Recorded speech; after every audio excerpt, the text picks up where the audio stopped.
there, Tenno. I'm Shadow Scythe, and today we're getting locked and loaded with Nidus's new augment, Larva Burst. Now, once again, a little bit late to the party with all the new augments. I'm still kind of playing around with them, and although the Titania one was not to my liking just because it doesn't fit my playstyle, Larva Burst is actually not that bad. Because anybody who watched the prime time where they were showing these off, instead of having to wait out a duration to kind of just spam build stacks,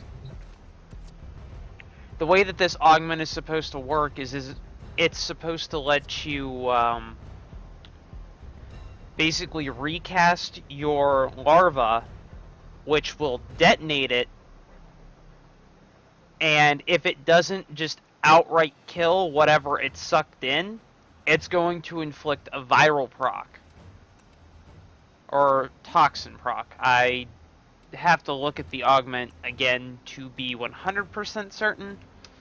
We're going to throw 10 Corpus Crewmen in. We're going to put them in at level 75. And we are going to simulate. So, we're going to do that. Recast.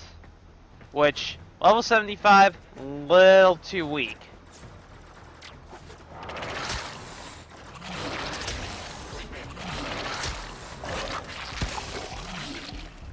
But that is a toxin proc.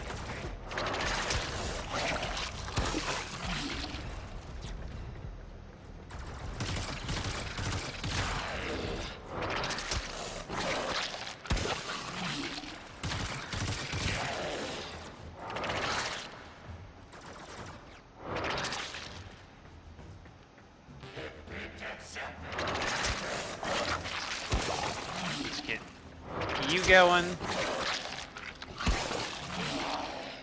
That should be enough. Alright, so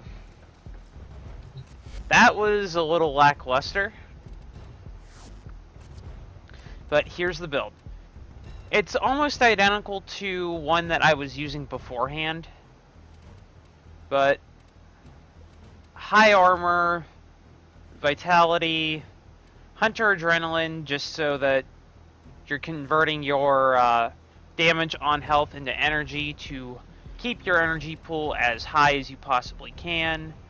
Transient fortitude and intensify pretty much for your first ability. Streamline just for a little bit of efficiency. Power drift also to boost up your strength. Steel charge was just the aura that I threw in there. And then larva burst. Reactivate larva to detonate and deal 300 toxin damage within a 5-meter range. This damage stacks for every enemy grabbed by the larva. Okay, so as you saw how it wasn't killing just the one target when it grabbed a hold, but when it grabbed a hold of like 6 of them over there, it killed all of them. So we're gonna drop these guys. We're gonna put in... we'll put in prod crewmen. We're gonna put in all 20 settings. We're gonna put these at the maximum just to see how effective this stacking actually is. And I don't think there's a...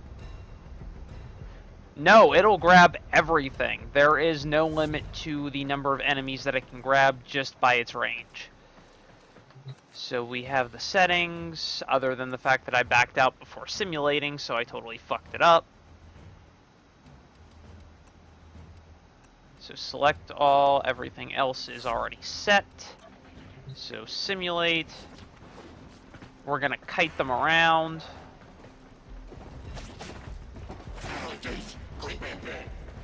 Hellos. Come on, uglies.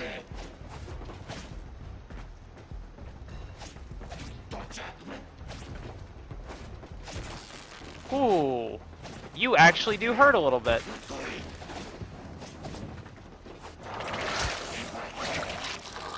Alright, and that did a massive chunk of damage.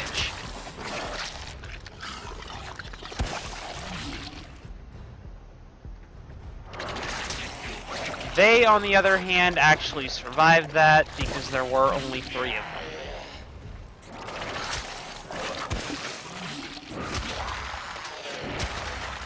Alright. So once again, we'll take a look at the build. Now, because of the fact that this ability does not scale off of power strength at all, it's purely affected by range and duration. One of the things that you can do is, this is pretty much meant so that you can spam it, so you don't necessarily have to worry about your duration itself. So leave transient fortitude. I would say leave transient fortitude in, just so that you can benefit from using your first ability. But if you don't really care too much about the efficiency because of Nidus's passive health regen and because of Hunter Adrenaline, then drop Streamline and throw in Stretch, or hell, Overextended. Throw in a range mod so that you can grab enemies from further away. I don't play Nidus too much anymore because of the fact that I kind of burned myself out on him when he came out. And I just never got back into him. Because the more that I look back at his kit, yes, Nidus is really fun. But at the same time, he's also incredibly boring. Even still, Larva Burst is a great augment because of the fact that it does bring that functionality. It brings functionality back to him in the non-endless missions. Because in, like, say a regular endless mission, you're not going to be relying on Larva Burst so much as you're going to be relying on your Larva to basically lock down a bunch of enemies. And then you're going to be relying on your 4th and 1st abilities to basically prime and detonate them the entire time. In which case, you'd be using a build more so like this. But this is still a really fun build to use.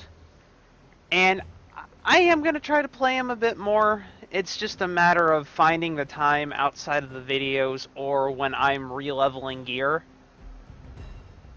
Because as it stands right now with Warframe, that's about all I'm doing on PC, and if I'm actually playing it to have fun, I'm playing it on my PS4 and just progressing through that game. Or progressing through that rather steadily. I'm just a little bit burnt out on PC right now because we don't have any new content just yet. That's all in the works. We've got some reworks that are coming, so I've been putting some time into frames that are getting the balance changes and whatnot, and then I've got a bunch of weapons that I have to do a second look at as well. But that is going to conclude it for this video, guys, and if you like this video for whatever reason, hit that like button and subscribe. If not, be sure to check out some of the other videos on my channel, as something there might catch your fancy, whereas this video just did not. And be sure to follow me on Twitter for all things related to Twitch, YouTube, and any sort of IRL derp that could be causing a delay or a cancellation with a video or a stream. And until next time, Tenno, stick to the shadows.